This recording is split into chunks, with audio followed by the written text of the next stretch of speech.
Okay, so welcome to our panel this week of Dish the Diet and Face the Feelings. We've had a few little technical difficulties, as sometimes happens with computers, and have not been able to go live directly on Facebook. But that doesn't stop us from having a conversation From talking. Yeah, exactly. And we'll still stream it, and we'll still get it up on Facebook, on Facebook and YouTube. So welcome Samantha, welcome Sandra. I'm going to ask you both to introduce yourselves, starting with Sandra. Hi everyone, it's Sandra. I'm a health coach, more into eating psychology, body kindness, body wisdom, rather than the other forms of health coaching that you get out there. So we really dive into what's actually going on with your body and where all your thoughts are coming from. You can find me on Facebook. I have a profile page, business page, and the group is called Body Wisdom, the Psychology Beyond Dieting. If you want to join me, that would be fantastic. Awesome. Sammy. Hi, I'm Sammy D. I live in England. I'm the author of My Big Fat Fat, a funny book about dieting. I'm a Udemy instructor and a coach also. And I am currently on doing the Ditch the Diet program, which is what we're all gathered here today about. Yeah, absolutely. So I'm Beth Gray. I am a coach, and I really focus on Ditch the Diet and Face the Feelings. While you would, if you're working with me, you end up looking at every area of your life. And food is simply the thermometer we use on a day-by-day basis to take the temperature of how are you relating to yourself. So every time you're going to the fridge and you're not physically hungry, the question comes up of what am I eating for? What am I hungry for? And that leads us into today's topic, which is the fear of feeling hungry. We're afraid of feeling hungry. I was talking to a client probably about 2 weeks ago now, and she was telling me about having this fear of not having the pantry full. Like having a full pantry gives her a sense of safety. Right. And I was like, okay, so what's that about? And she's like, I need to know it's there. I wonder if it's kind of a nesting instinct, that we need to be able to care for everyone in our circle, whether it's got something to do with, having a pantry full of food, in order to care for. I'm sort of generalizing here that the feminine is the nurturing and the nesting, thing. So I wonder if we're kind of raised that way, that the female is the caring, the nurturing, and therefore we need to have full pantries. Absolutely. In case we need to feed someone. I think too, though, when we look at our parents, what era did they come from? My parents were in the hungry 30s, in Depression era. Yeah. They were homesteaders in the West, where there was times where they couldn't get enough food. So everything was pretty much, if they didn't have a harvest or they couldn't hunt, there wasn't much in that pantry. So I know that my mom stored a lot of food for those days. Yes. And that was I think, because of where she came from, I think that also extended into her late adult life, because even when they were retired and none of us were at home, she still had a pantry full of food. Well, I know for me, Mom, depends on what the harvest was, but especially every autumn, she would bottle so much fruit. But it's the same, because recognizing that at during the winter, you're not going to get that fresh fruit. So if you don't have the bottled fruit, but you know, like our garage, when you went out to the garage, it had shelves along every available wall, and you could find preserves of just about anything in our garage. You know, it was always, I mean, it was full, it was replete. But I look at that, I want to come back to the feeling, the physical feeling of hunger. Like we kind of avoid that feeling, because one of the biggest things that I work with clients is, when do you eat? Do you eat on a schedule of it's breakfast time, it's lunch time, it's dinner time? And even if you are on that schedule, are you actually hungry at that time? And if you're not hungry at that time, what did you have when that took away the hunger at the dinner time or at the lunch time or whatever? So maybe you felt hungry an hour beforehand, so you had something, and you get to dinner time and you're no longer hungry. But now it's dinner time and I'm going to eat because it's dinner time. As opposed to, because that's how we're raised, isn't it? Yeah. Right. And rather than accepting that an hour ago I was hungry, so why didn't I bring my dinner forward an hour? Right. Because it wasn't time. Right, exactly. It wasn't time. It wasn't time. But also, like, when we start getting into hunger, at least for me, when I started the journey, if you look at a scale, you know, and this is 0, I'm passing out, I'm so hungry, all the way up to 5 of, I'm at that point where I'm not hungry, but I'm not full or crowded either, all the way down to 10, I'm stuffed like a turkey after Christmas dinner, you know. We typically start eating at about a 4, which is, I've just slightly noticed that, oh my God, there's space in my stomach, I need to fill it. As opposed to waiting to get down to, actually, I'm hungry. But also on that scale, you know, there's a comfortably full, very full, have to lose some clothing, or, you know, ridiculously full, I can't stand up. Yes. Right. So it goes both ways, doesn't it? I mean, I think a lot of the conventional diets out there say, right, for breakfast, you need to choose from this. For lunch, you need to choose from this. And I've had clients that have said to me, but I don't want to feel hungry. So whatever we're doing, I don't want to feel hungry. And I'm sitting there going, actually, I want you to get in touch with your hunger. It's really interesting to do that. I mean, you know, you and I have been working together. And I don't want you to go hungry. I don't want you to finish eating and feel hungry. That's not what I want someone to do, okay? Because that's not honoring your body either. If your portion size is so controlled and so small that when you finish eating, you're still hungry, we're not doing this right. No. But when you start eating, I want you to feel hungry. And I am amazed at how many people have this fear of, well, I don't really want to feel hungry. Yeah, it's a combination of things, isn't it? It's how we're raised by parents who grew up during rationing. Right, so absolutely. Yeah, where my mom got to have love.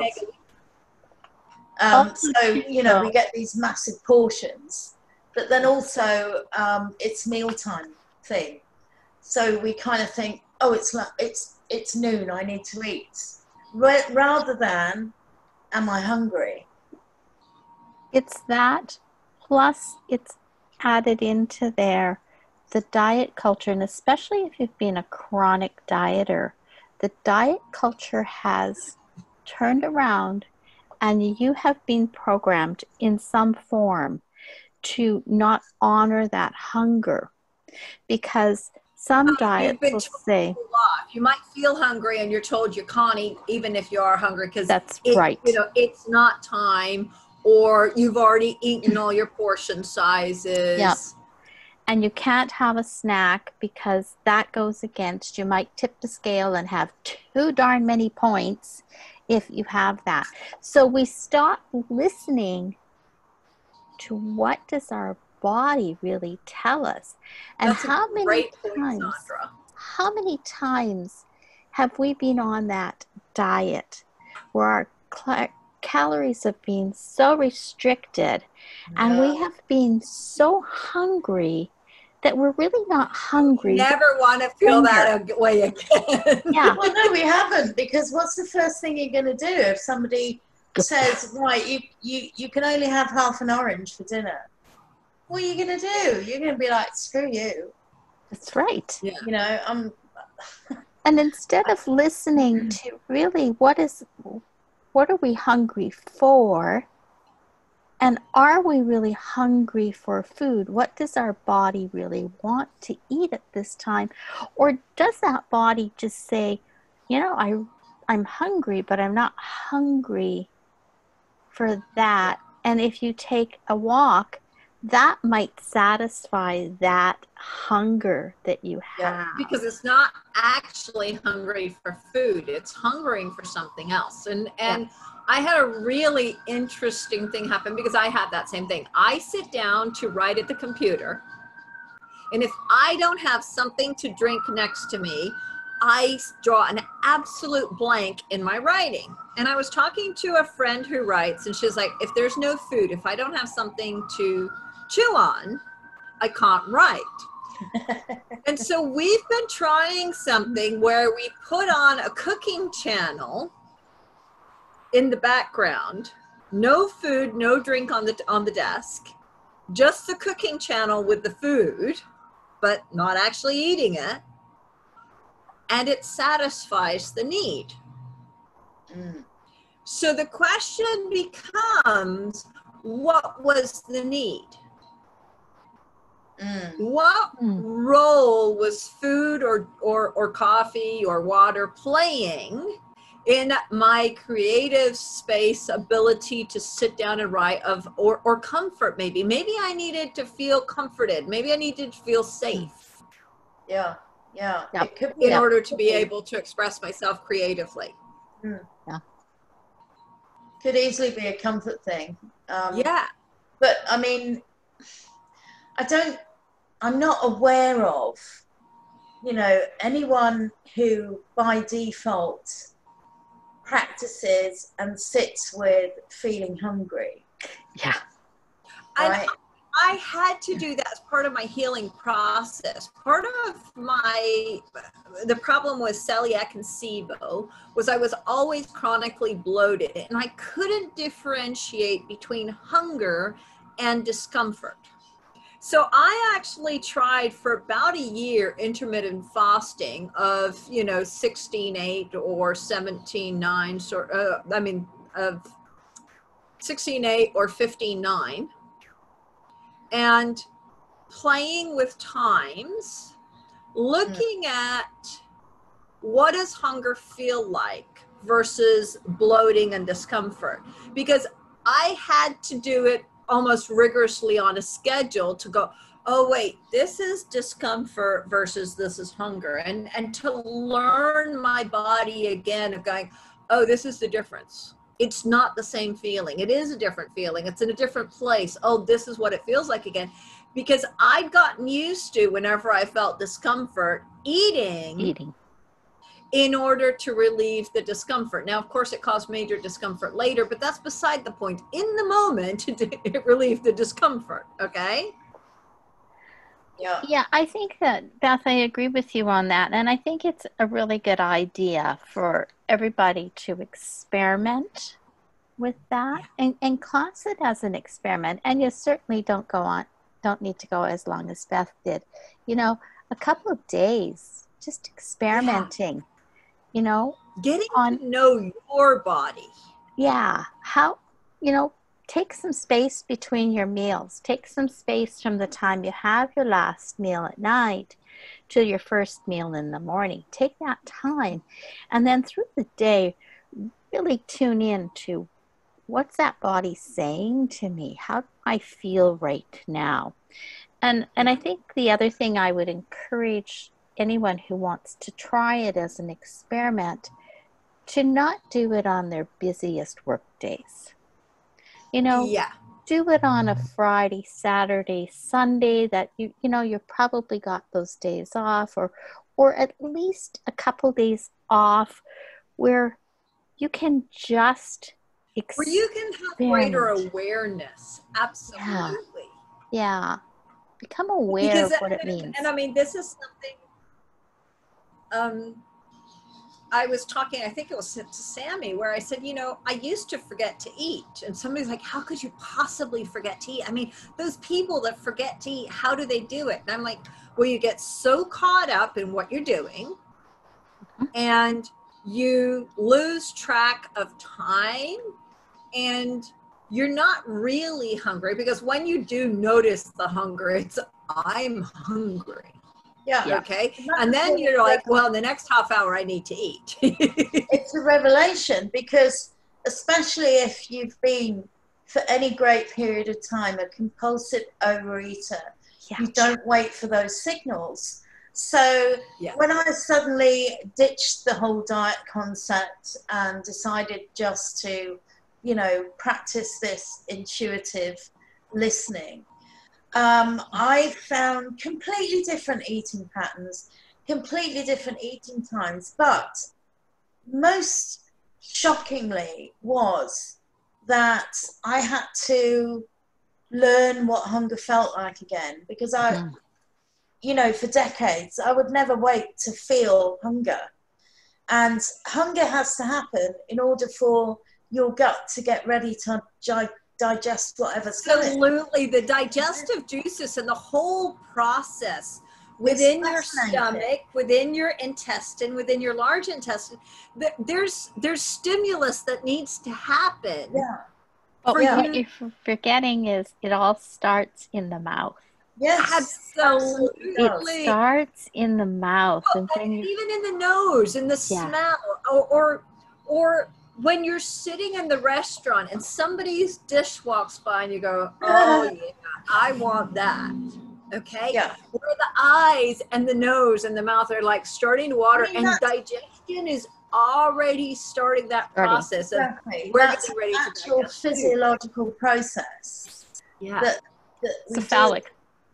I had to learn that all over again.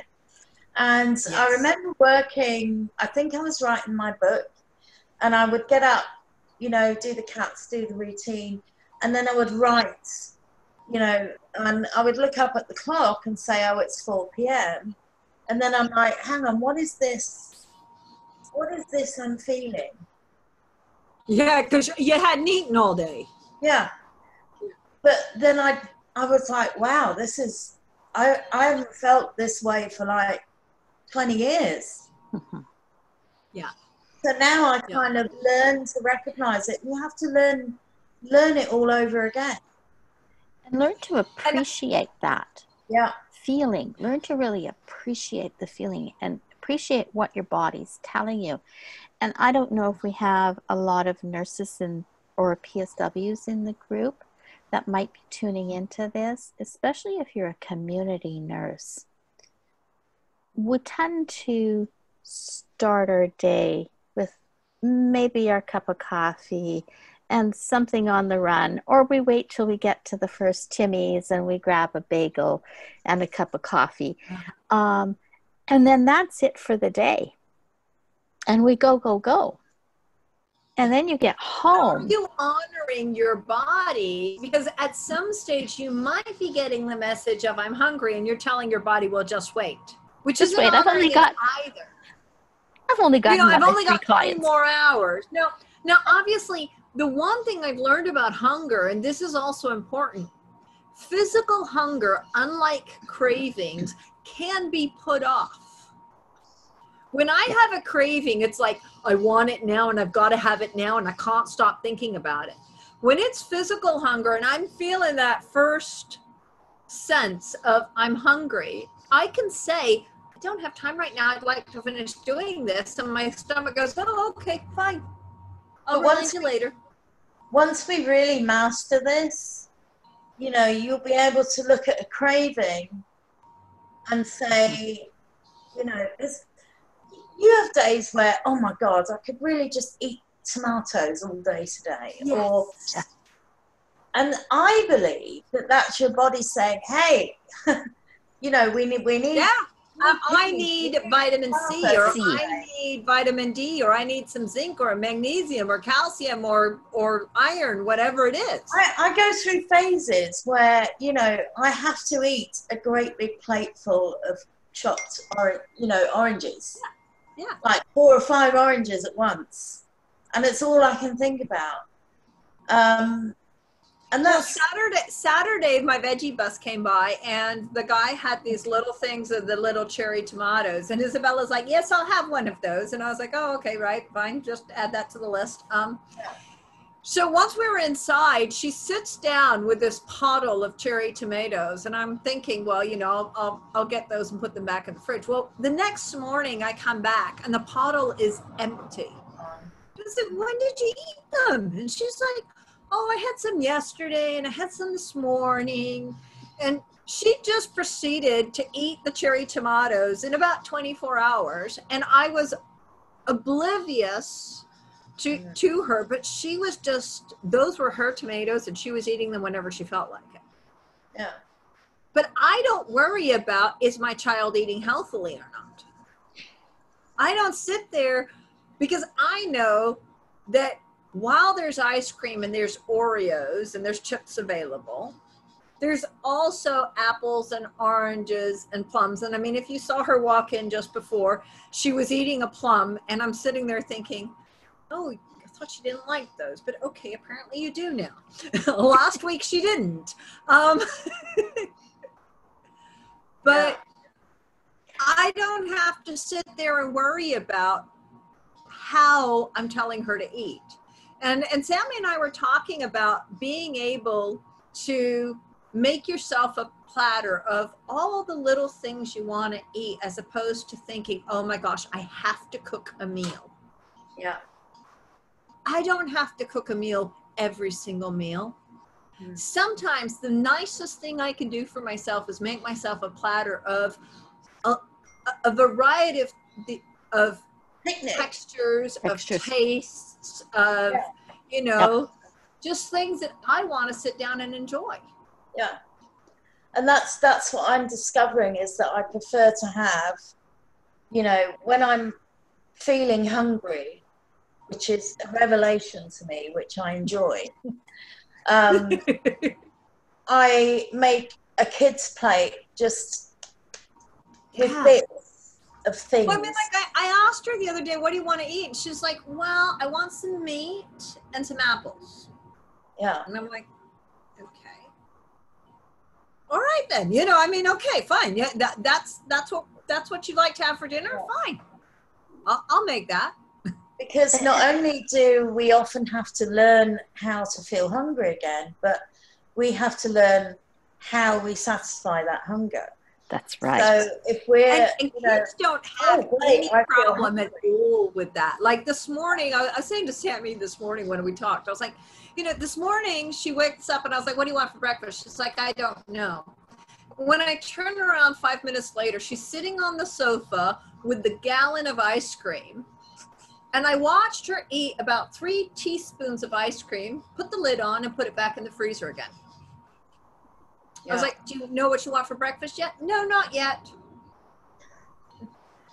But as kids, okay, and if you think about it as a baby, if you really can relate to your child, if you've had a child or someone else's child, if you haven't had one, think about them as a baby. You give them the bottle. They spit it out when they're done. Yes, exactly. They spit it out when they're done.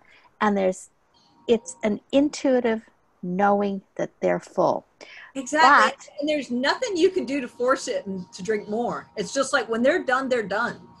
But think about it then, as they become toddlers, okay? Then we start forcing them, you have to eat this. Grandma comes along, mom comes along, dad comes along, and they're feeding, and it's, open up, here comes the plane, you know, and we're pushing food into them. No. And they're and you're spitting saying, out. no, you've got to finish the plate full. I would be a terrible mother. I would. Well, yeah, I mean, Sammy, I don't feel guilty. I am the mother that whenever she says she's done, she's done. And if she comes back half an hour later going, actually, I wanted some more, okay. Yeah. Not a problem. Now, she goes to school with a lunchbox of 5, 6 different things. And the teachers are like, how do you get this kid to eat tomato slices and green olives and a sandwich? And she always takes the cookies home again. And I'm like, because I give her the option of what do you want to eat. So she has a cheese stick, she has tomatoes, she has olives, she has a sandwich, she has cookies, whatever. And I can tell you that 9 out of 10 times the cookies come home. And I bet you she knows when she's hungry, what she needs to sate that hunger, and when she's no longer hungry. So Exactly. She probably does. And I think growing that up, we unlearn that because of surroundings. Yes. Yeah. It's something that we start losing. And I know, and I worry about the school schedule of this is the time to eat and this is not a time to eat, that kind of thing, of, you know, them regimenting it. But then the other part of me is like, well, okay, there, you know, she eats in the car on the way to school if she doesn't eat beforehand, because if she's not hungry beforehand, I'm not going to force it. As long as you've eaten by the time you get to the door of the school, that's fine. And then she's got more than enough options. I think too, though, Beth, I did this with my girls, and I had it with the principal too, and the teachers. I made an agreement with them. If my kids were hungry, it meant they were hungry and they needed to go have something to eat. And I know I had teachers in the past that balked at the idea and they weren't happy with it. But the girls would always go grab something and go right back into the classroom. There was never any. Also, there's nothing wrong with her feeling hungry because she doesn't have she doesn't have a drop in her sugar or anything like that. So she's hungry for 10 minutes, 15 minutes. I'm not worried, you know. So she's hungry. She's going to complain the whole rest of the class, and the teachers better be used to that, you know, because when this kid's hungry, she's hungry, you know. Yeah, that's exactly it. You know, but I think if we can all think back to when we were young kids, or relate back to, you know, a baby and a toddler, as to how they relate to, if you think even about a farmer or a manual laborer, when they stop for lunch or they stop for morning tea or they get home after work and they sit down to eat, they're hungry. Mm.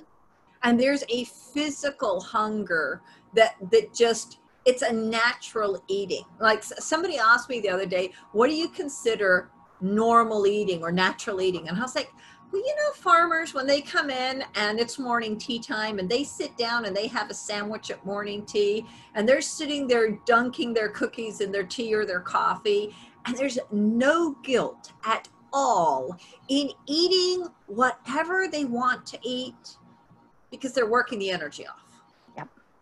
Yeah. Okay. It's a physical hunger, and the food simply replenishes energy. That's where we all want to get to. Yes. We want to be hungry when we eat, and we want our food to energize us. Yeah. Yeah. So, you know, I think it's important, if any viewers want to take anything away from this chat today, it's just wait till you're hungry, just one day. Just, you know, just learn what that feels like and celebrate the feeling of being in touch with your body on a physical level. And then the next day, do it twice. And then, you know, and learn. You could even journal what kind of times you're hungry, because I don't do breakfast. I eat probably. You don't do a traditional breakfast. I disagree with you. I disagree. She has a glass of water with her multivitamins and her supplements. As far as I'm concerned, that counts as a breakfast. Yeah. Okay. Yeah. I don't have an issue. Yeah, and I'm happy with that, you know, and I'm really settling into just going with what my body wants, not when I should be eating. And Sammy was saying to me, you know, in the last couple of weeks, she's had 2 days or 3 days where she simply hasn't eaten. Like she's had the water and the supplements in the morning, and then not made a meal and gotten to the evening going, shit, just no, I'm not hungry. I don't want to eat today. Yeah. And a year ago, I would have panicked. I would have said, I haven't eaten anything today. There's something wrong with my body. Absolutely, yeah. You know, and instead, what I did was I said, I haven't eaten anything today. How am I? Would I like to eat, or am I okay? Yeah. It came back saying, hey, you're all right. Just, you know. So I said, okay. And I have a lot of days where Isabella and I have a snack about 4 p.m. because she comes to me, I'm hungry. And I'm like, okay, well, let's make something. And then at 8 or 9 o'clock, I'm like, I never made dinner. Yeah. So what? Yeah. Yeah, so what? It doesn't matter. And I do the same too. There's days when I don't eat. And it's really getting in touch, you know, and it is harder when you've got a family, when you're responsible for cooking for 4 or 5 people. You kind of do need a schedule, but even so, you're looking at how is my schedule working so that when I eat, I'm hungry. Yeah. Yeah. So that I am feeling hungry at that time. Yeah. I think the other thing too, I really want to bring up with this, when you're having your monthly cycle, you're going to end up having cravings, and most women crave chocolate. But there's a reason for that biologically. Yes, but I want them to learn to honor that. Yes. Honor it, because if you're on a diet, the traditional diet culture that says you can't have this, you can't have that, stop and think about that. What is your body really wanting? It needs something from that chocolate. Whether it be the potassium or the magnesium, or maybe it's the body has initiated a voluntary trauma. So it's saying, give me this now. Yeah, so exactly. We're dealing with this, so we need something instant. And also, too, women that are on menopause still have a cycle. Yes. And it follows. Generally, it follows fairly close to what your cycle was before. Yeah. And there are times for me, I have a bar of 90% chocolate. Wow. And it sits there, and it can be there in the fridge for months and months and months and never be touched. And then there's a moment. There's a moment during that month, and I can pretty much predict when, looking at it now and really doing some thinking about it, it really corresponded with my week before my cycle. That's when the craving would hit. And now sometimes it comes on, and okay, I'll go have a little tiny piece of chocolate and I'm good again for... I'm reminiscing back to those days. I mean, the week before, you are homicidal. I'm not anyone who looks at you funny. Yeah. Oh, I don't miss any of that. No. And I think that, you know, I mean, one of the beautiful things about this is being able to say, hey, listen to your body. I mean, like, Sammy talks about craving oranges. I get the cravings for oranges. I want the vitamin C or the juice. Maybe it's I need more water. I changed to how I approach my mornings so that I'm getting a full liter of liquid, whether it be a smoothie with, well, right now it's with mint leaves and aloe vera, that sort of stuff.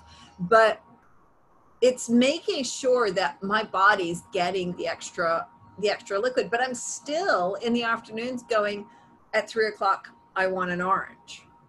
Oh, Yeah. fine, get an orange. There's nothing wrong with having an orange.